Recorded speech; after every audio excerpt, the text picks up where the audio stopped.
E aqui, Donald Trump deu aval para Eduardo Bolsonaro assumir a embaixada de Washington por 2 oportunidades. Que repórter buliçosinha da Globo, aquela menina nova da Bem Globo, novinha, viu? né? E buliçosinha pegou palavra de Trump de manhã e de tarde. Foi. Que não é fácil, viu? Que não é fácil. Não é fácil. Ele virou-se só para ela, ficou respondendo só a ela. Eu nunca tinha visto aquela menina, foi a primeira vez. Também foi a primeira vez. E nas vez, 2 oportunidades ele disse o seguinte: de manhã ele disse que Bolsonaro é um grande amigo, que tem apreço pela família de Bolsonaro, que é um grande presidente.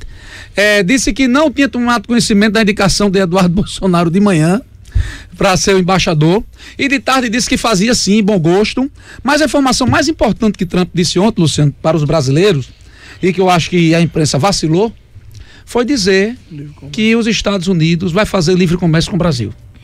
Mas quase ninguém se tocou nisso e ficou dando cabimento só essa pauta política. Inclusive, há um representante dos Estados Unidos aqui para uma série de encontros durante 4 dias que vão passar a discutir essa relação de comércio com os Estados Unidos. E deu um recado a Bolsonaro, ele disse a Bolsonaro que o acordo do livre comércio do Mercosul com a Europa é muito bom, mas tenha cuidado para não prejudicar o acordo com os Estados Unidos. Mas aí é complicado, porque é a estratégia protecionista que os Estados Unidos sempre têm. Era exatamente o que eu ia dizer. Esse acordo de livre comércio Estados Unidos-Brasil, por incrível que pareça, na minha opinião, ele é muito melhor para os Estados Unidos do que para o Brasil. Porque a economia americana, por toda a força que tem, ela é extremamente protecionista. Sempre foi. E um exemplo muito claro que a gente tem, Bruno, e isso aqui tá doendo no nosso quintal, é aquela história antiga da barrilha, né? Quem não lembra do projeto que nós tínhamos da barrilha da Alcanorte, depois das Águas Mães, um projeto que tinha condição de transformar a face econômica ali da região de Macau, Alto do Rodrigues, Mossoró, inclusive, e que foi sepultado graças a um trabalho fortíssimo de lobby de uma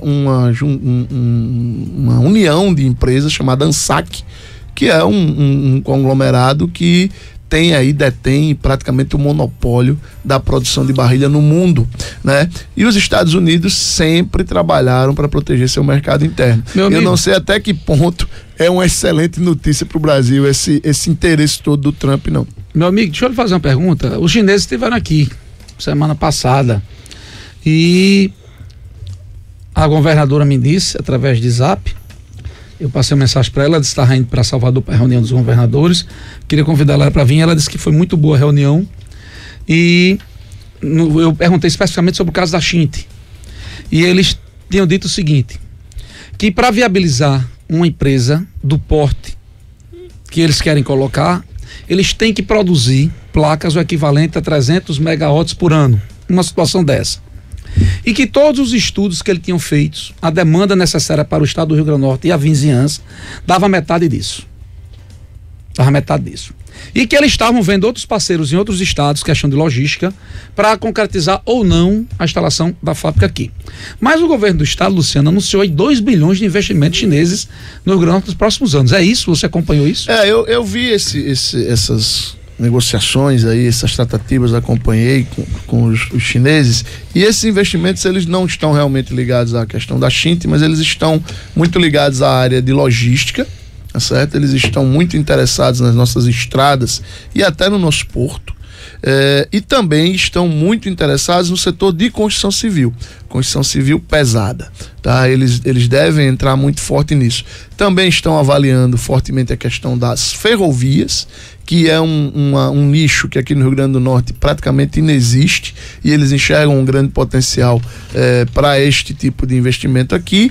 E também, Bruno, a expectativa que existe aí ainda, voltando para a questão da Xinte, é que o governo do estado está analisando um modelo pelo qual ele estimule ainda mais o investimento de empresas, né, na produção de energia eólica para consumo próprio. E aí um dos primeiros setores a serem diretamente beneficiados com isso seria o setor turístico, né, com os hotéis que têm na energia elétrica um dos seus principais insumos, tendo aí uma condição diferenciada para contratar, para comprar, para instalar isso, o que seria já aí um primeiro passo para tentar viabilizar a Xinte. Eu sou um caso prático de investimento em energia eólica e estou super satisfeito. super satisfeito. Vai lá, Bruno. Não, rapidamente, Bruno, em relação à questão ainda do Donald Trump, depois da questão dos chineses, no caso do Donald Trump, a informação que eu tinha recebido, inclusive, é que as declarações que Trump teria dado, ele sequer teria mencionado o nome do presidente, teriam sido declarações mais genéricas. A informação que eu tinha tido sobre eu vi. Você chegou a ver? Eu vi. Porque na primeira declaração ele não falou. Na segunda ele falou o nome do presidente. As duas, falou em família, falou no presidente. E aí, somado a isso, uma preocupação que eu vi do analista de política e relações internacionais, ele mencionando o fato de que os Estados Unidos estão à beira de uma eleição, né? Daqui a um ano, os Estados Unidos vai passar pelo processo eleitoral. Já começou o processo. E há uma possibilidade de que mude o governo para um governo democrata, né? E se eventualmente isso acontecesse, tendo o Eduardo Bolsonaro como embaixador lá, dependendo de quem fosse o vencedor, isso poderia criar problemas no relacionamento, porque o governo brasileiro é visto pelos democratas americanos como um dos piores dentre os governadores democráticos, os presidentes democráticos no mundo. Então é uma coisa para a gente levar em consideração, e que eu acredito que durante a votação da situação do Eduardo Bolsonaro como embaixador, isso deve ser levado em consideração, Bruno, pelos senadores. Eu não sou especialista em política internacional. Sim. Mas eu vou discordar desse especialista que você escutou. Sim, foi o Guga Chakra. Guga Chakra. Gosto muito dele. Que é especialista realmente e gosto muito dele, mas vou discordar. Muito ponderado, inclusive. E ele mora lá, inclusive. Mora em Nova York. Mora lá, é milionário, não precisava trabalhar na televisão, trabalha porque quer. E é sério, é seríssimo. Mas deixa eu discordar de Guga Chakra. Vou dizer por quê. Nunca um presidente democrático tratou mal o Brasil. Clinton. Não. Historicamente a relação é boa. Barack Obama. Pelo contrário, o Brasil sempre teve menos aproximação com os republicanos. Por exemplo, como a família Bush, o Bush filho, por exemplo.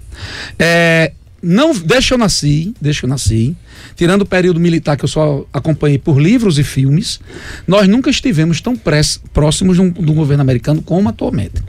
E o mais importante aí, ao longo dos anos, algumas vezes que eu fui aos Estados Unidos, e americanos eu conheço e relaciono e vejo, leio, o americano não existe projeto de governo, existe projeto de Estado. Sim. De Estado. Então, se tiver sendo bom para o bolso dele, eles não dão nenhuma segunda, é primeiro o tempo todo. Agora, se não tiver bom, seja com o Bolsonaro, com o Lula, com o Haddad, ou quem quer que seja, vai para as cucuia, porque eles só pensam neles. É o SA e foda-se. E ele indica, inclusive, que o nome bom dos democratas para poder fazer essa relação intermediária seria o Joe Biden, que provavelmente deve ser o candidato democrata. A disputar hoje é o mais forte. Isso. E o próprio Donald Trump vai ter problemas dentro do Partido Republicano para consolidar, porque lá não é aqui não é porque ele é o presidente da República que ele já está classificado para campanha, não. Ele tem que passar pelo processo eleitoral republicano para se consolidar como candidato e enfrentar o representante dos democratas. Isso, apesar de que lá no caso, pela situação econômica dos Estados Unidos, ele tem um grande argumento para tentar viabilizar a candidatura. O Josivana hoje pergunta quem roubou mais, Henrique Cunha, Gedel